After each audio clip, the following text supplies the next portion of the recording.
আসসালামু আলাইকুম ওয়া রাহমাতুল্লাহ নাহমাদুহু ওয়া নুসাল্লি আলা রাসূলিহিল কারীম আম্মা বা'দ ফাআউযু বিল্লাহি মিনাশ শাইতানির রাজীম বিসমিল্লাহির রহমানির রহিম। নতুন আরেকটি মাসআলা নিয়ে উপস্থিত হয়েছি। মাসআলাটি হচ্ছে ফোনে কোরআন পড়তে ওযু করা লাগবে কিনা। এর উত্তর হচ্ছে কোরআন শরীফ ওযু ছাড়া ধরা জায়েজ নেই। তবে ফোনের মধ্যে কোরআনটি হচ্ছে একটি প্রতিচ্ছবি।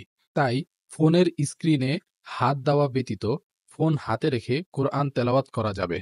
কিন্তু কিছুতেই ফোনের স্ক্রিনে অজু ছাড়া হাত দেওয়া যাবে না।